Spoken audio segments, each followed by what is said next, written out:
everyone. In this video, we are going to discuss 12th standard poem of 3rd unit, All the World's a Stage by William Shakespeare. In this poem, the character Jack enumerates the various stages of man's life, and this is an extract from As You Like It. In this poem, All the World's a Stage, Shakespeare beautifully explains the stages of life of a man from his childhood to his death. So let's move on to the video. 1564லேருந்து 1616 வாழ்ந்திருக்காரு நம்ம Williams Shakespeare. 14th செஞ்சுரியிலேருந்து 16th century வரைக்கும் English லிட்ரேச்சரோட ஒரு ஆரிஜினாக தான் இருந்தது. இவர் வாழ்ந்த காலத்தில் English லிட்ரேச்சருக்கு நிறைய contribute பண்ணியிருக்காரு. அண்ட் சொல்லப்போனால் இங்கிலீஷ் லிட்ரேச்சரில் இவரோட கான்ட்ரிபியூஷன் மேஜராக இருக்குது. அந்த காலத்தில் பிரிட்டிஷ் தியேட்டர்ஸ்லாம் இவரோட பிளேஸ், ட்ராமாஸ் இது மாதிரி நிறையா நடித்து அந்த தியேட்டர்லாம் ரன் பண்ணிகிட்டு இருந்தாங்க. இன்னமுமே ஷேக்ஸ்பியரோட படைப்புகள் லைக் அவரோட நாவல்ஸ், அவரோட பிளேஸ், அவரோட ட்ராமாஸ், அவர் எழுதிய புக்ஸ் இப்போ வரைக்குமே ரொம்ப பாப்புலராக ஃபேமஸாக இருக்குது. நிறைய லாங்குவேஜஸில், நிறைய ஜேர்னல்ஸில் அதை அடாப்ட் பண்ணி இன்னி வரைக்குமே ப்ரொடியூஸ் பண்ணிக்கிட்டு தான் இருக்காங்க.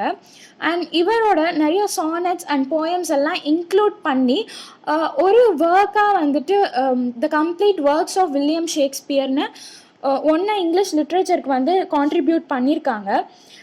அவர் போனாலும் அவரோட படைப்புகள் நம்ம கூட இன்னமும் சிறந்து ஃபேமஸாக தான் இருக்குது. அவரோட ஒர்க்ஸ் எல்லாமே இங்கிலீஷ் லிட்ரேச்சருக்கு, இங்கிலீஷ்க்கு எல்லாத்துக்குமே வந்துட்டு ஒரு மேஜரான ரோலாக இருக்குது. அண்ட் அவர் இலக்கியத்துக்கு, இங்கிலீஷ் லிட்ரேச்சரில் ரொம்பவே மேஜரான ரோலை ப்ளே பண்ணிட்டு இருந்தார். இப்போயும் அவர்னால தான் இங்கிலீஷ் லிட்ரேச்சரில் ஒரு மேஜரான ரோல் ப்ளே ஆகிட்டுருக்கு. So all the world's a ஸ்டேஜுங்கிறது ஆஸ் யூ லைக் இட்டுங்கிற ஒரு காமெடியிலேருந்து எக்ஸ்ட்ராக்ட் பண்ணியிருக்காங்க. இந்த போயமில் நம்ம ஷேக்ஸ்பியர் ஒரு மேனோட லைஃப்பை எப்படியெல்லாம் எக்ஸ்பிளைன் பண்ணியிருக்காருங்கிறத பார்க்கலாம். All the world's a stage and all the men and women merely players. They have their exits and their entrances and one man in his time play many parts. All the world's a stage. இது ரொம்பவே ஃபேமஸான நம்மள நிறைய பேருக்கு தெரிஞ்ச ஒரு ஃபேமஸான ஒரு லைன், உலகம் ஒரு நாடக மேடை. ஸோ ஷேக்ஸ்பியர் இந்த உலகத்தை ஒரு நாடக மேடையாக கன்சிடர் பண்ணுறாரு, சொல்கிறாரு. அதில் வாழ்ந்துட்டு இருக்கக்கூடிய மக்கள், மென் அண்ட் விமென், அவங்கெல்லாம் வந்து அதில் நடிக்கக்கூடிய ஒரு கேரக்டர், கதாபாத்திரம். அந்த மனுஷங்களுக்கு பிறப்பும் இறப்பும் இருக்குது. அதாவது அந்த கேரக்டர்ஸ்க்கு பர்த் அண்ட் டெத் ரெண்டுமே இருக்குது. அதுதான் அவங்க எக்ஸிஸ்ட் அண்ட் என்ட்ரன்சஸ்ன்னு சொல்கிறாங்க. ஸோ அவங்க அந்த வாழ்ந்துட்டுருக்கு பர்த்துக்கும் டெத்துக்கும் நடுவில் வாழ்ந்துட்டுருக்க அந்த காலத்தில், அந்த லைஃப் டைம் ஃபுல்லாக அவங்க ஒவ்வொரு பார்ட்லேயும், ஒவ்வொரு டைம்லேயும், ஒவ்வொரு ஸ்டேஜ்லேயும் எப்படி இருக்காங்க, எந்தெந்த ஸ்டேஜில் எப்படி நடிக்கிறாங்கங்கிறத சொல்கிறாங்க. His acts being 7 ages. So அவங்க அந்த நடிக்கிறது வந்துட்டு 7 ஸ்டேஜாக இருக்காங்க. ஒரு மேனோட லைஃப் டைமுக்கும் 7 ஸ்டேஜ் இருக்கு. At the first, infant mewling and puking in the nurse's arms. Then the winning schoolboy with his satchel and shining morning face creeping like snail unwillingly to school. So first அந்த 7 ஸ்டேஜஸ்லேயும் first ஸ்டேஜாக எதை சொல்கிறாருன்னா infant. இன்ஃபேண்ட்டுங்கிறது குழந்தைன்னு அர்த்தம். So குழந்தை பருவத்தை சொல்கிறாரு. மியூலிங்னா a small weak noise that a cat makes. பியூக்கிங்னா வாமிட்டிங். ஸோ பிறந்த குழந்தை அந்த நர்ஸோட ஆர்ம்ஸில், நர்ஸோட கையில் வச்சுட்டு இருக்கப்போ அது எப்படி பூனை எப்படி கற்று ஒரு மாதிரி புழுன்னு மெதுவாக, ஸோ அந்த மாதிரி ரொம்ப ஃபீபிளான வாய்ஸோட அந்த குழந்தை கத்திட்டு, பியூக்கிங்னா கக்குறது, வாமிட் பண்ணுறது. ஸோ அந்த நர்ஸ்க்கு மேலே வாமிட் பண்ணிட்டு கக்கிட்டு இருக்கு. செகண்ட் ஸ்டேஜாக எதை சொல்கிறாங்கன்னா வின்னிங் ஸ்கூல் பாய். வின்னிங்னா எக்ஸ்பிரஸிங் அன்ஹாப்பினஸ். ஸோ ரொம்ப போர்டாக, சேடாக ஸ்கூலுக்கு எப்படி போவாங்க. சச்சேலுங்கிறது ஷோல்டர் பேக். ஸோ ஷோல்டரில் ஒரு பேக்கை மாட்டிக்கிட்டு ரொம்ப சேடாக மார்னிங் எழுந்து. க்ரீப்பிங்குங்கிறது moving slowly, walking slowly. So மெதுவாக ஒரு நத்த மாதிரி இப்படி ஊர்ந்து இஷ்டமே இல்லாமல் ஸ்கூலுக்கு நடந்து போகிறாங்க. அதுதான் வந்து வின்னிங் ஸ்கூல் பாய் தான் செகண்ட் ஸ்டேஜாக சொல்கிறாரு. And then the lower sighing like furnace with a woeful ballad made to his mistress eyebrow. So next ஸ்டேஜாக ஒரு மனுஷன் எப்படி இருக்கான்னா ஒரு காதலனா ஒரு லவ்வராக மாறுறான். ஸோ அவன் அப்படி அந்த அந்த அந்த நிலையில் அந்த காதலன்ற நிலையில் இருக்கிறப்போ அவன் ஃபர்னேஸுங்கிறது உலைக்களம். ஸோ ஒரு உலைக்களம் போல வந்துட்டு ஒரு பெருமூச்சு விட்டுட்டு அவனோட காதலி அந்த அவனோட லவ்வரை வந்து வர்ணிச்சுட்டு இருக்கான், அவங்களோட புருவத்தை பார்த்து வர்ணிச்சுட்டு இருக்கான். And if it is an unsuccessful love, so if he has some failure in his love, அவன் வந்துட்டு அந்த அந்த காதலியோட புருவத்தை பார்த்துட்டு அதை வர்ணிக்கிறதுக்காக நிறைய சேடான போயம்ஸ், ஓஃபுல்ங்கிறது அன்ஹாப்பின்னு அர்த்தம். ஸோ அதான் சேடான போயம்ஸ் லைக் ஸ்டோரிஸ் போயம்ஸ் எல்லாம் எழுதுறான். அதுதான் வந்து அவன் நெக்ஸ்ட் ஸ்டேஜாக சொல்கிறாங்க. ஸோ ஃபர்ஸ்ட் இன்ஃபேண்ட்டாக இருக்கான், அப்புறம் ஸ்கூல் கோயிங் பாயாக இருக்காங்க, அதுக்கப்புறம் ஒரு லவ்வராக ஒரு காதலனாக இருந்தால் எப்படி இருப்பான், அவனோட லவ்வரை வந்துட்டு ரசித்து வர்ணிச்சுட்டு எழுதிட்டு இருப்பான். And even if it is an unsuccessful love, அந்த ஸ்டேஜில் அந்த ஏஜில் he'll be writing stories are poems on starting at her. அதுதான் வந்துட்டு சொல்கிறாங்க. Then a soldier full of strange oaths and bearded like the part, jealous in honor, sudden and quick in quarrel. Next ஸ்டேஜில் ஒரு வீர மாதிரி இருக்கான். அதாவது ஒரு சோல்ஜர் இந்த சென்ஸ் ஜஸ்டிஸான ஒரு வீரனா அவன் நெக்ஸ்ட் ஸ்டேஜ் ஆஃப் லைஃப்பில் வந்துட்டு ஒரு வீரனாக அவன் மாறுறான். அந்த ஸ்டேஜில் அவன் நிறையா ரொம்ப உறுதிப்பாடோடு இருப்பான், நிறையா ஓத் மாதிரி எடுத்து தனக்குங்கிற அந்த லைஃப்க்கு அந்த ஒரு கண்ட்ரோலோடு அவன் இருப்பான். அப்போது வந்து ஒரு சிறு பாடுங்கிறது large cat such as leopard. So ஒரு சிறுத்தை மாதிரி இந்த தாடியெல்லாம் வச்சுட்டு அவ்வளோ ஸ்ட்ராங்காக ஒரு வீரனாக நிறைய உறுதிப்பாடோட ஸ்ட்ராங்காக சிறுத்தை மாதிரி இருக்காங்க. எந்த நிலையிலையும் மாற மாட்டான், எப்போவுமே வந்துட்டு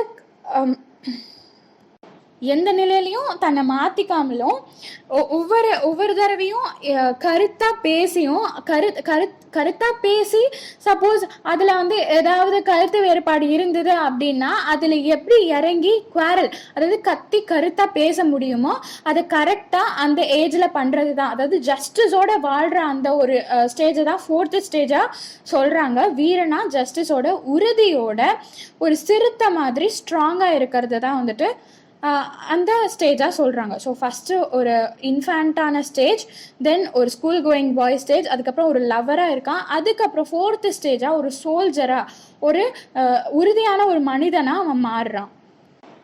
ஸோ இது வரைக்கும் பார்த்த லைன்ஸோட ஃபிகர் ஆஃப் ஸ்பீச் பார்க்கலாம். First two lines, all the world's a stage and all the men and women merely players. இது வந்து மெட்டஃபர். ஏன்னா ஒரு உண்மையான ஒரு விஷயம்தான், ஆனால் அதை வேற அதாவது ஒரு உண்மையான ஒரு விஷயத்த இல்லாத, அதாவது நான் லிவிங் ஒரு திங்கோட அதை வந்து கம்பேர் பண்ணுறப்போ அதை மெட்டாஃபராக நம்ம எடுத்துப்போம். ஒரு வேர்ல்டுங்கிறது உண்மையாக இருக்கக்கூடிய ஒரு விஷயம், அதை ஒரு ஸ்டேஜ் ஒரு நாடக மேடையாக கன்சிடர் பண்ணியிருக்காங்க. அண்ட் மென் அண்ட் விமனுங்கிறது வந்து உண்மையான ஒரு விஷயம்தான், அதை வந்து நாடகத்தில் நடிக்கக்கூடிய கதாபாத்திரங்களாக கம்பேர் பண்ணியிருக்காங்க. ஸோ இந்த கம்பேரிசன்றதுனால ஒரு திங்கை இன்னொரு திங்கை வந்து கம்பேர் பண்ணும்போது, ஒரு லிவிங் திங்கை ஒரு நான் லிவிங்கோட கம்பேர் பண்ணும்போது அதை மெட்டாஃபர்னு நம்ம சொல்லுவோம். Next, and one man in his time place many parts. இதே மாதிரி ஆண்டுங்கிற லைன் வந்துட்டு அன்ஷைனிங் மார்னிங் ஃபேஸ் க்ரீப்பிங் லைக் ஸ்னெயிலன், மறுபடியும் ஆண்டுங்கிற வேர்ட் ஸ்டார்டிங்கில் ரிப்பீட் ஆகுது. ஸோ இந்த மாதிரி ரிப்பீட் ஆகும்போது ஸ்டான்ஜாஸில் ரிப்பீட் ஆகும்போது அதை அனஃபோரா அப்படின்னு சொல்லுவோம். Several phrases or verses begin with the same word or words. So ஆண்ட்ன்றது வந்துட்டு மறுபடியும் ரிப்பீட்டாக இருக்கிறதுனால it is anaphora. Stanza wise ரிப்பீட்டாக இருக்கிறதுனால இது வந்து anaphora. Hyperbole uses exaggeration for emphasis or effect. ஒரு சாதாரண ஒரு விஷயத்த வந்துட்டு ஒரு அதாவது இமேஜினரி லைக் ஹைப்போதட்டிக்கல் கண்டிஷன் அளவுக்கு வந்து கம்பேர் பண்ணி இமேஜின் பண்ணுறது தான் வந்துட்டு ஹைப்பர்போல் அப்படின்னு சொல்கிறது. மியூலிங் அண்ட் பியூக்கிங், மியூலிங்குங்கிறது வந்து குழந்தை அந்த நர்ஸோட ஆர்மில் எப்பவும் குழந்தை எப்போவுமே அழுதுகிட்டே இருக்காது, அப்பப்போ அழுறத வந்துட்டு எப்போவுமே மியூலிங் அண்ட் பியூக்கிங் லைக் பூனை மாதிரி எப்பவும் அழுதுகிட்டே இருக்கும் அப்படிங்கிறது. ஒரு பூனை மாதிரி மியாவ் மியாவுன்னு அழும், குழந்தை வந்துட்டு ஸ்வீட்டாக ஃபீபிளாக கத்தும் இருக்கணுங்கிறதுக்காக ஒரு பூனையோட கம்பேர் பண்ணியிருக்காங்க. ஆனால் அது பூனை மாதிரி அது வந்து கத்தாது. So it is hyperbole. அது வந்து இமேஜினரி கண்டிஷன். அண்ட் பியூக்கிங்கிறது லைக் வாமிட் பண்ணிகிட்டே இருக்காது, அப்பப்போ அழுதுட்டு வாமிட் பண்ணிட்டு இருக்கோம். ஸோ இதை வந்து ஹைப்பர்போலாக சொல்கிறாங்க. நெக்ஸ்ட்டு சிமிலி நமக்கு நல்லாவே தெரியும். ஆஸ் இல்லைன்னா லைக். ஒரு சிமிலர் 2 திங்ஸை வந்துட்டு கம்பேர் பண்ணுறாங்க அப்படின்னா அதுதான் வந்துட்டு சிமிலி அப்படின்னு சொல்லுவோம். அதுவும் இல்லாமல் லைக்குங்கிற வேர்டு இருந்தால் அது சிமிலி தான். So creeping like snail, sighing like furnace, bearded like the pard, இதெல்லாம் வந்துட்டு simile. Next full of strange oaths, அதுவும் வந்துட்டு அனஃபோரா. ஏன்னா இதுக்கு முன்னாடி ஃபுல் அப்படிங்கிற ஒரு வேர்டில் வந்துட்டு ஃபுல்லுங்கிற அந்த வார்த்தை வந்திருக்கு. அதனால ஸ்டான்ஸா வைஸ் ரிப்பீட் ஆகும்போது it is called as anaphora. And இன்னொரு விஷயம் என்ன அப்படின்னா, இதில் வந்து நம்ம மேஜராக ப்ளே ஆகக்கூடிய ஒரு ஃபிகர் ஆஃப் ஸ்பீச்சை தான் நம்ம பார்க்குறோம். ஒவ்வொரு லைன்லேயும் மேஜராக எது இருக்கோ, மேஜராக எதை கன்சிடர் பண்ணுவாங்களோ அந்த ஃபிகர் ஆஃப் ஸ்பீச் தான் பார்க்குறோம். ஆனால் இந்த போயமில் இதில் இருக்கக்கூடிய இந்த ஃபர்ஸ்ட் ஸ்டான்ஸால் மோஸ்ட்லி இமேஜரிங்கிற ஃபிகர் ஆஃப் ஸ்பீச்சை தான் வந்து யூஸ் பண்ணியிருப்பாங்க. Imagery in the sense like metaphor தான். ஒரு திங்கை வந்து கம்பேர் பண்ணி அது வந்து இமேஜினரியாக வந்து ஒரு இமேஜினரியான ஒரு விஷயத்தை வந்து ரியல் லைஃப்பில் வந்து சொல்கிறது தான் வந்து இமேஜரின்னு சொல்லுவோம். ஸோ இந்த போயம் ஃபுல்லாகவே ஒரு இமேஜரி தான். ஏன்னா இது வந்து ஒரு நாடக மேடையாக கன்சிடர் பண்ணி தான் எழுதியிருக்காங்க. ஸோ இது ஃபுல்லாகவே இமேஜரி தான். பட் மேஜரான ஃபிகர் ஆஃப் ஸ்பீச்சை தான் நம்ம பார்க்கணும். அதனால மெட்டாஃபர், அனஃபோரா, சிமிலி இதெல்லாம் வந்துட்டு இதில் சொல்லியிருக்கோம். Seeking the bubble reputation even in the cannon's mouth. So இதுவும் வந்துட்டு 4th ஸ்டான்ஸாவோட கண்டினியூட்டி தான். சீக்கிங் த பபிள் ரெப்யூட்டேஷனுங்கிறது அவரோட புகழ் எப்பயும் இருந்துக்கிட்டே இருக்கணும்.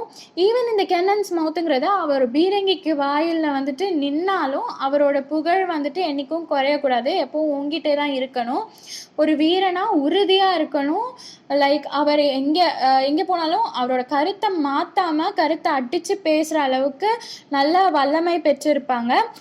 அதுக்கப்புறம் அவரோட புகழ் என்றைக்குமே குறையக்கூடாது. அந்த பீரங்கியோட வாயில் நின்னா கூட அவரோட புகழ் எப்பவும் ஓங்கிட்டே தான் இருக்கணும் அப்படின்னு 4th ஸ்டேஜில் இருக்காங்க, மாறுறாங்க. Then 5th stage, and then the justice in fair round belly with good gap and lined with eyes severe and beard of formal cut full of wise saws and modern instances, and so he plays his part. ஸோ 5th ஸ்டேஜாக எப்படி மாறுறாங்கன்னா, ஜஸ்டிஸுங்கிறது இங்கே judge someone very respected. So ஒரு நீதிபதியாக இருக்கணும், ஒரு நியாயமாக நடந்துக்கணும், அந்த மாதிரி ஒரு ஸ்டேஜுக்கு வந்து மாறுறாரு. பார்க்க எப்படி இருக்காரு அப்படின்னா நல்லா நியாயமாக இருக்காரு. அண்ட் அவருக்கு ரவுண்டாக நல்லா பெரிய டம்மி இருக்குது வித் குட் கேப் அண்ட் லெண்டுங்கிறது லைக் அவர் இந்த சிக்கன்லாம் சாப்பிட்டு அப்படியே மசில்ஸை பில்டு பண்ணி நிறையா பெருசாக டம்மியெல்லாம் இருந்தால் தான் கேப் அண்ட் லைண்ட் அப்படின்னு சொல்லுவாங்க. And then the justice. So அவர் 5th ஸ்டேஜில் எப்படி இருக்காரு, ரொம்ப ஜஸ்டிஸ், அதாவது நியாயமாக நீதிபதியாக இருக்கார். நல்லா சிக்கன்லாம் சாப்பிட்டு நல்லா வெயிட் போட்டு ரவுண்டான ஒரு டம்மி, பெரிய டம்மி எல்லாம் அவருக்கு இருக்கு. With eye severe and beard of formal cut and beard of formal cut, அதாவது அவரோட கண்கள் பார்க்க அப்படியே அவரை பார்க்கவே ரொம்ப கடுமையாக, அதாவது ரொம்ப கடுமையாக இருக்கார். அண்ட் அவரோட தாடியை பார்த்தா ரொம்ப ஃபார்மலாக, அதாவது தகுதி உள்ள ஒரு மனுஷனாக அவர் தாடி வச்சுருக்காரு. Full of wise saws and modern instances and so he plays his part. சாஸுங்கிறது சேயிங்ஸ்னு சொல்கிறாங்க. ஸோ அவர் நடைமுறைக்கு ஏற்ற மாதிரி அவரோட கேரக்டரை இந்த லைஃப்பில் நல்லாவே ப்ளே பண்ணிகிட்ருக்காரு. அதுதான் வந்து 6th ஸ்டேஜாக சொல்கிறாங்க. ரொம்பவே நியாயமாக நடந்துக்கிறாரு. இந்த சிக்கன்லாம் நல்லா சாப்பிட்டு மசில்ஸை பில்ட் பண்ணி லைக் ரவுண்டான டம்மி, பெரிய டம்மியெல்லாம் வச்சுட்டு பார்க்க ரொம்ப கடுமையாக இருக்கார். அண்ட் அவரோட தாடியை பார்த்தா ரொம்ப ஃபார்மலாக, அதாவது தகுதியுடைய ஒரு மனுஷனாக இருக்கார் பார்க்குறதுக்கு. அண்ட் இதெல்லாம் நடைமுறைக்கு அவர் வந்து நடைமுறைக்கு ஏற்ற மாதிரி செயல்பட்டு இவர் வந்து ஒரு லைஃப்ல நடக்கக்கூடிய இந்த டிராமாஸை வந்து ப்ளே பண்ணிட்டு இருக்காரு அப்படின்னு சொல்றாங்க. And so he plays his part. The sixth age shifts into the lean and slippered pantaloon with spectacles on nose and pouch on side, his youthful horse, well saved, a world too wide. So sixth ஏஜில் எப்படி மாறுறாரு அப்படின்னா, அப்படியே மெலிஞ்சு போய் ரொம்ப ஒல்லியாக, like fifth ஸ்டேஜில் இருந்ததை விட அப்படியே ரொம்ப மெலிஞ்சு போய் இருக்காரு. ரொம்ப வயசான மாதிரி அவரோட பாடி ஸ்ட்ரக்சர்லாம் அப்படியே மாறிடுச்சு. அண்ட் ஸ்பெக்டக்கிள்ஸ், கண்ணாடியெல்லாம் போட்டுட்டு, ஒரு பக்கம் கண்ணாடி போட்டு ஒரு பக்கம் வந்துட்டு இந்த மணி பேக் வச்சுருப்பாங்க இல்லையா, ஸோ அந்த பேக்கை வந்துட்டு கையில் எடுத்துக்கிட்டு ரொம்ப கூர்ந்து ஒரு வயதான மனிதர் மாதிரி தோன்றாரு சிக்ஸ்த்து ஸ்டேஜில். பவுச்சுங்கிறது small bag for carrying money. So money பேக்கெல்லாம் கையில் வச்சுட்டு ஸ்பெக்டக்கிள்ஸ்லாம் போட்டு ஒரு வயசான ஆள் மாதிரி இருக்காரு. His youthful hose well saved a world too wide. Youthful ஹோஸுங்கிறது tights or thin trousers. So இந்த தைஸை ஒட்டி நம்ம யூஸ் பண்ணுற அந்த ட்ரௌசர்ஸை வந்துட்டு தான் ஹோஸுன்னு சொல்லுவாங்க. அவர் இளமை காலத்தில் யூஸ் பண்ணிட்டு இருந்த அந்த ஹோஸ் வந்துட்டு இவர் இப்படி இந்த சிக்ஸ்த்து ஸ்டேஜ், அதாவது இவ்வளோ முதுமையானதுக்கப்புறம் எப்படி இருக்குது அப்படின்னா, அந்த ஹோஸை போட்டப்புறம் கூட அந்த உலகத்திலேயே உள்ளே வைக்கலாமா, அந்த அளவுக்கு லூஸாக இருக்குது அப்படின்னு சொல்கிறாங்க. ஏன்னா அதுவே வந்துட்டு ஒரு டைட்டான ஒரு வேர் தான். அதை வந்து அவர் இந்த முதுமை காலத்தில் அவர் யூஸ் பண்ணும்போது அந்த உலகத்தையே உள்ளே அடைச்சி வைக்கக்கூடிய அந்த ஒரு ஸ்பேஸ் இருக்குது, அவ்வளோ லூஸ் ஆகிடுச்சு அப்படின்றது தான், அவ்வளோ லீன் ஆயிட்டாரு அப்படின்னு சொல்கிறாங்க.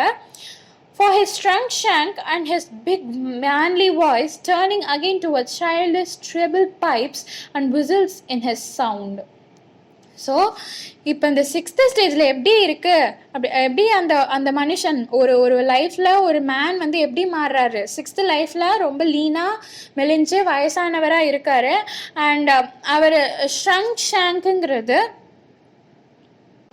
ஸ்ட்ரிங்க், அதாவது சுருங்கி போய் இருந்த அவர் வந்துட்டு இருக்காரு. ரொம்ப மெலிஞ்சு போய் அந்த ஹோஸை வந்து அவர் வேர் பண்ண பிறகும் ஒரு வேர்ல்டே உள்ளே அடைச்சி வைக்கக்கூடிய அவ்வளோ லீன் ஆயிட்டாரு. அண்ட் ரொம்ப ஷேங்க்குங்கிறது டு ஷ்ரிங்க்குன்னு அர்த்தம். ஸோ அவரோட அந்த ஸ்கின்னெல்லாம் ரொம்ப ஷ்ரிங்க் ஆகிடுச்சு. அண்ட் மெயினாக என்னன்னா அவரோட மேன்லியான அந்த வாய்ஸ். ஸோ ஜென்ஸுக்கு எப்போவுமே அந்த ஒரு மேன்லி வாய்ஸ் இருக்கும், அந்த பேஸ் வாய்ஸ் இருக்கும். அந்த வாய்ஸ் எல்லாம் மறுபடியும் எப்படி மாறிடுச்சு அப்படின்னா ஒரு குழந்தை மாதிரி மறுபடியும் சேஞ்ச் ஆகுது. ட்ரெபிளுங்கிறது ஒரு லோவான டோன், லைக் லோவான வாய்ஸை தான் வந்து ட்ரெபிள்னு சொல்லுவோம். அண்ட் பைப்ஸுங்கிறது நம்ம இந்த விண்ட் இன்ஸ்ட்ருமெண்ட்ஸ்லாம், அந்த ஃப்ளூட்டு இதெல்லாம் யூஸ் பண்ணுவோம் இல்லையா, ஸோ அதை யூஸ் பண்ணுறப்போ எப்படி அந்த ஒரு விசில் மாதிரி ஒரு லோ ஃப்ரீக்வென்சியில் ஒரு சவுண்ட் வரும், அதுதான் வந்து பைப்ஸ் நீங்கள் மீன் பண்ணுறாங்க. அதாவது அந்த சுருங்கி போன அந்த ஒரு அப்பியரன்ஸ் இருக்க அவருக்கு வந்துட்டு அந்த மேன்லியான வாய்ஸ் மறுபடியும் ஒரு குழந்தை மாதிரி ட்ரெபிளாக பைப்ஸ் அந்த இன்ஸ்ட்ருமெண்ட்ஸில் வரக்கூடிய அந்த விஸ்லிங் சவுண்ட்ஸ் மாதிரி லோ டோனில் ஒரு குழந்தை மாதிரி ஒரு சைல்டிஷான ஒரு வாய்ஸ்க்கு மாறிடுச்சு அப்படின்னு சொல்கிறாரு. And whistles in his sound. And அவர் பேசுகிறது எதுவுமே வந்துட்டு லைக் விசில் பண்ணுற மாதிரி லோ ஃப்ரீக்வென்சியில் பேசினா, லோ டோனில் பேசினா எப்படி லைக் சீக்ரெட்லாம் பேசும்போது எப்படி பேசுவாங்க, ஸோ அந்த மாதிரி ஒரு டோனில் வந்துட்டு சேஞ்ச் ஆகிடுச்சு. சிக்ஸ்த்து ஸ்டேஜில் மறுபடியும் ஒரு குழந்தை பருவத்துக்கு வந்த வாய்ஸ் மாதிரி சேஞ்ச் ஆயிடுச்சு அப்படின்னு சொல்றாங்க. Last scene of all that ends this strange eventful history is second childishness and mere oblivion, sans teeth, sans eyes, sans taste, sans everything. So கடைசியா the life comes to an end. அதாவது இப்போ இவ்வளோ அழகான பியூட்டிஃபுல்லான நடந்த இந்த விஷயங்கள் எல்லாமே இப்போ வந்து ஜஸ்ட் ஒரு ஹிஸ்ட்ரியாக சொல்ல போகிற மாதிரி ஆயிடுது. அதாவது மறுபடியும் செகண்ட் சைல்டிஷ்னஸ்ங்கிறது being like a child again. So ஒரு குழந்தை பருவத்தில் தான் நம்ம ஸ்டார்ட் பண்ணோம். நம்ம லைஃப்பை எண்ட் பண்ணுறப்பவும் நம்ம லைஃப்பில் இவ்வளோ அழகான அந்த 6 ஸ்டேஜஸும் வந்துட்டு மாறிட்டு இப்போ 7th ஸ்டேஜில் எல்லாமே ஒரு ஹிஸ்ட்ரியாக மாறி, அண்ட் இந்த 7th ஸ்டேஜில் ஒரு குழந்தையாக, அதாவது மறுபடியும் ஒரு குழந்தையாக மாறிடுறோம். மியர் ஆப்லிவியன்கிறது வந்துட்டு என்ன நடக்குதுன்னே தெரியாமல் இருக்கக்கூடிய அந்த ஒரு ஸ்டேஜ் தான். எதுவுமே அந்த ஒரு சுயநினைவே இல்லாத மறுபடியும் நம்ம ஒரு செகண்ட் சைல்டிஷ்னஸ்க்கு வந்துடுறோம். பற்களை இழந்துடுறோம். ஐஸ்னால் கண்கள் இருக்கும், ஆனால் கண்களில் அந்த ஒளி இல்லாத அந்த கண்கள், அப்புறம் டேஸ்ட்டு தெரியாமல் எல்லாத்தையும் மறுபடியும் மறந்துட்டு சுயநினைவே இல்லாமல் நம்ம லைஃப்பை வந்து எண்ட் பண்ண போகிறோங்கிறது தெரிஞ்சுட்டு இருக்கோம் அப்படிங்கிறது தான் இந்த போயமில் இப்போ இந்த லைன்ஸில் சொல்கிறாங்க. 6th ஸ்டேஜில் என்ன சொல்கிறாங்க, ஃபஸ்ட்டு அவர் ரொம்ப மெலிஞ்சு ஸ்கின்னெல்லாம் சுருங்கி போய் அவரோட வாய்ஸ்லாம் வந்து சேஞ்ச் ஆகிடுது.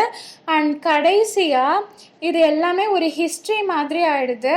ஏன்னா இந்த 6th ஸ்டேஜ் வரைக்கும் பியூட்டிஃபுல்லான திங்ஸ் எல்லாமே ரொம்ப அழகாகவே அழகான ஒரு விஷயமா, அழகான நிகழ்வுகளாக ஒரு ஹிஸ்ட்ரியில் தான் இனிமேல் சொல்ல முடியும். ஏன்னா அவங்க செகண்ட் சைல்டிஷ்னஸ்க்கு வந்துட்டாங்க, மறுபடியும் ஒரு குழந்தையாக மாறிட்டாங்க. என்ன நடக்குதுன்னே தெரியாது, பற்கள் இருக்காது, கண்கள் தெரியாது, அண்ட் டேஸ்ட் எல்லாம் லைக் சுவைக்கு தெரியாது, எதையுமே தெரியாமல் எல்லாத்தையும் இழந்துட்டு இப்போ மறுபடியும் ஒரு குழந்தை பருவத்துக்கு வந்திருக்கிறது தான் ஷேக்ஸ்பியர் இந்த போயமில் ரொம்ப அழகாக எக்ஸ்பிளைன் பண்ணியிருக்காரு. அண்ட் இதில் வரக்கூடிய இந்த லைன்ஸில் வரக்கூடிய ஃபிகர் ஆஃப் ஸ்பீச் பார்க்கலாம். ஸோ சீக்கிங் த பபிள் ரெப்யூட்டேஷன், இது மெட்டாஃபர். இது ஏன் இங்கே மெட்டாஃபர் அப்படின்னு சொல்கிறாங்கன்னா, பபிளுங்கிறது ஒரு எம்டியான ஒரு விஷயம். ஸோ இங்கே ஒரு மனுஷன் என்னத்தை எதிர்பார்க்குறான், அவன் சொல்கிற கருத்து பாயிண்ட்லெஸ்ஸாக இருந்தாலும் அவன் வந்து புகழ் பெற்று தான் இருக்கணும், புகழை வந்து குறையக்கூடாதுன்னு நினைக்கிறான். ஸோ அந்த பபிளுங்கிற ஒரு விஷயத்த வந்து எம்டி, அதாவது பாயிண்ட்லெஸ்ஸுங்கிற ஒரு விஷயத்த வந்து அந்த எம்டியான பபிளை வந்து கம்பேர் பண்ணி சொல்லியிருக்கிறதுனால திஸ் இஸ் மெட்டாஃபர். ஈவன் இந்த கெனன்ஸ் மவுத்துங்கிறது நம்ம முன்னாடியே பார்த்தோம் ஹைப்பர்போல். ஏன்னா பீரங்கியோட வாயில் நின்னாலும் வந்துட்டு அந்த புகழ் ஓங்கிட்டே இருக்கணும் அப்படிங்கிறது வந்துட்டு என்ன ரிஸ்கில் இருந்தாலும், லைக் அவங்கள கொலையே பண்ண வந்தாலும் அவங்களோட புகழ் வந்துட்டு குறையக்கூடாது அப்படிங்கிறத வந்துட்டு எக்ஸாக்ரேட் பண்ணி லைக் ஓவர் சீனிக்காக மாற்றி அதை வந்து நம்ம அந்த பீரங்கியோட வாயில் நின்னாலும், அதாவது நான் கொலை பண்ணப்பட்டாலும் என்னோட புகழ் வந்து எப்போவும் நிலைச்சி இருக்கணும் அப்படின்னு சொல்கிறாங்க. அண்ட் ஃபுல்லுங்கிறது ஏற்கனவே நம்ம முன்னாடி இருக்க ஸ்டான்ஸால் ஃபுல்லுங்கிற வேர்டில் ஸ்டார்ட் ஆகிற வேர்ட் பார்த்தோம். ஸோ ஃபுல்லுங்கிறது மறுபடியும் ஸ்டார்ட் ஆகிருக்கிறதுனால இது anaphora. With spectacles on nose and pouch on side. இந்த லைன் வந்துட்டு எலிப்சிஸ் அப்படின்னு சொல்லுவாங்க. இந்த ஃபிகர் ஆஃப் ஸ்பீச் வந்துட்டு என்ன இது எதுக்கு யூஸ் பண்ணுவாங்க அப்படின்னா, இப்போது ஓல்ட் ஏஜ் பீப்புளெலாம் நம்ம சொல்லுவோம், கண்ணாடி போட்டுட்டு சைடில் பேக் வச்சுட்டு இருப்பாங்க. ஸோ அவங்க அப்படி மட்டும்தான் இருப்பாங்களா, அவங்களுக்கு நிறையா like internally physically and mentally நிறையா சேஞ்சஸ் இருக்கும். எல்லாத்தையும் நம்ம சொல்ல மாட்டோம். வயசானவராக இருப்பாங்களே, வாக்கிங் ஸ்டிக் வச்சுருப்பாங்க. இந்த மாதிரி ஒரு சில விஷயத்த, அதாவது மேஜராக நம்ம எது ஹைலைட்டடாக பார்க்குறோமோ அதை தான் வந்து நம்ம சொல்லுவோம். ஸோ ரொம்ப காமனான திங் பட் லெஸ் ரிலவெண்ட்டாக, அந்த டாப்பிக்கு கொஞ்சம் ரிலவெண்ட் இல்லாமல் இருக்கிறதெல்லாம் வந்து நம்ம ஒமிட் பண்ணிவிடுவோம். ஸோ அதை தான் வந்துட்டு எலிப்சிஸ்ங்கிற ஃபிகர் ஆஃப் ஸ்பீச் வந்து அதை தான் சொல்லுவாங்க. ஸோ வயசானவங்களாக இருக்கணும் அப்படின்னா ஸ்பெக்டக்கிள்ஸ் போட்டு, கண்டிப்பாக கண்ணாடி போட்டிருக்கணும்னு இல்லை, லைக் பவுச் வச்சுருப்பாங்க. அதை தாண்டியும் நிறையா ரீசன்ஸ் அவங்க வந்துட்டு அவங்க டிஸ்கிரைப் பண்ணுறதுக்கு நிறைய விஷயம் இருக்கும். ஆனால் இந்த விஷயத்தை வந்து நம்ம மோஸ்ட் காமனாக வந்து நம்ம பார்க்குறதுனால நம்ம இதை சொல்கிறோம். ஸோ இதை தான் வந்து எலிப்சிஸ் அப்படின்னு சொல்கிறாங்க. his youthful horse, இது வந்து டிரான்ஸ்ஃபர்ட் எபித்தட்டுங்கிறது இப்போ ரெண்டு ஆப்ஜெக்ட், ஒரு மேன் அண்ட் ஒரு திங் இருக்குது அப்படின்னா, ஒரு மேனை டிஸ்கிரைப் பண்ணி, அதாவது ஒரு நவுனை வந்து டிஸ்கிரைப் பண்ணி அதை வந்து மாடிஃபை பண்ணுறது தான் அட்ஜெக்டிவ் இல்லையா.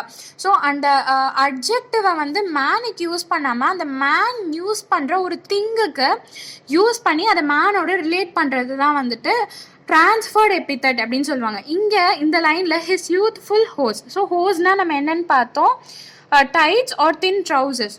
ஸோ அந்த யூத்ஃபுல்லான ஏஜில் அவன் வேர் பண்ணிகிட்ருக்கக்கூடிய அந்த ஹோஸ் தான் வந்துட்டு இதில் மீன் ஆகுது. ஆனால் இதில் எப்படி சொல்கிறாங்க, ஹிஸ் யூத்ஃபுல் ஹோஸ், அந்த ஹோஸை வந்து யூத்ஃபுல்லுங்கிற ஒரு அட்ஜெக்டிவை யூஸ் பண்ணி அந்த ஹோஸை சொல்கிறாங்க. ஸோ இது வந்து டிரான்ஸ்ஃபர்ட் எபித்தட், ஒரு திங்லேருந்து இன்னொரு திங்க்கு டிஸ்கிரைப் பண்ணுறதுக்காக ட்ரான்ஸ்ஃபர் பண்ணுறதை வந்து அட்ஜெக்டிவை ட்ரான்ஸ்ஃபர் பண்ணுறது வந்துட்டு டிரான்ஸ்ஃபர்ட் எபித்தட் அப்படின்னு சொல்லுவாங்க. ஆக்சுவலி இங்கே மேன் தான் யூத், ஆனால் யங்காக இருக்கார். ஆனால் அவர் யூஸ் பண்ண திங், அதாவது ஹோஸை, அவரோட ட்ரௌசர்ஸை யூத்ஃபுல் அப்படின்னு ஒரு அட்ஜெக்டிவை யூஸ் பண்ணி டிஸ்கிரைப் பண்ணியிருக்காங்க. So it is transferred epithet. Last scene of all that ends this strange eventful history in second childishness. So இது வந்து மெட்டாஃபர். லாஸ்ட் சீன் ஆஃப் ஆல்ங்கிறது வந்துட்டு ஒரு அதாவது அந்த லைஃப் வந்துட்டு ரியலாக நம்ம வாழக்கூடிய ஒரு லைஃப்பை சீன் அப்படின்னு சொல்லிட்டு ஒரு வேர்ட், அந்த நாடகத்தில் நடிக்கக்கூடிய அந்த ஒரு வேர்டை வச்சுட்டு, நான் லிவிங்கான ஒரு வேர்டை வச்சுட்டு கம்பேர் பண்ணுறதுனால இது வந்து metaphor. That ends this strange ஈவெண்ட்ஃபுல் history. So இந்த ஒரு நம்ம வாழ்ந்துட்டுருக்க இந்த உலகத்தை வந்துட்டு ஹிஸ்ட்ரி, அதாவது ஒரு கதையாக வந்து பேசுகிறத வந்து மெட்டாஃபர் கம்பேர் பண்ணுறாங்க. ஸோ நம்ம வாழ்ந்துட்டுருக்கிறத ஒரு நாடகமாக, ஒரு கதையாக வந்து ஹிஸ்ட்ரியில் வந்து இந்த 7th ஸ்டேஜில் வந்து நம்ம பார்க்குறோம் அப்படிங்கிறத ஒரு நாடகமாக கம்பேர் பண்ணிட்டு சொல்கிறாங்க. இன் செகண்ட் சைல்டிஷ்னஸ்ங்கிறது it's not going to really happen. அது வந்து லைக் ப்ராக்டிக்கலாக நம்ம யோசித்தோம் அப்படின்னா நம்ம வயசானவங்க அப்படின்னு தான் சொல்லுவோம். வயசாகிறப்போ மறுபடியும் நம்ம குழந்தையாக இருக்கப்போ இருந்த கேரக்டர்ஸ்லாம் மறுபடியும் அதில் வந்துட்டு வர்றதுனால அதை வந்து செகண்ட் சைல்டிஷ்னஸ், லைக் நமக்கு ஒன்றுமே தெரியாது, அந்த ஏஜில் ஒன்றுமே தெரியாதுங்கிறதுனால அந்த மறுபடியும் அந்த குழந்தை பருவத்துக்கு வந்துட்டு போயிட்டாங்க அப்படின்னு சொல்லிட்டு கம்பேர் பண்ணுறதுனால இட் இஸ் மெட்டாஃபர்.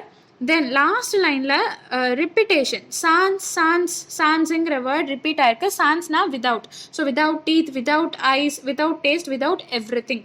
ஸோ இங்கே சான்ஸுங்கிற வேர்ட் ரிப்பீட் ஆகிட்டே இருக்கிறதுனால இட் இஸ் ரெப்பிட்டேஷன்.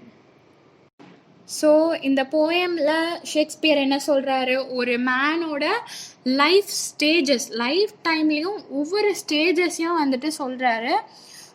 ஸோ ஷார்ட்டாக சொல்லணுன்னா ஃபஸ்ட்டு குழந்தை, and infant crying, a complaining school bye, so அந்த சேடாக ஸ்கூலுக்கு போகிற ஏஜ். அப்புறம் அ லவர், ஸோ ஒரு காதலனா, அ பியர்டட் சோல்ஜர், ஒரு வீரனா, அ வைஸ் ஜஸ்டிஸ், ஒரு நியாயமான ஒரு மனுஷனா.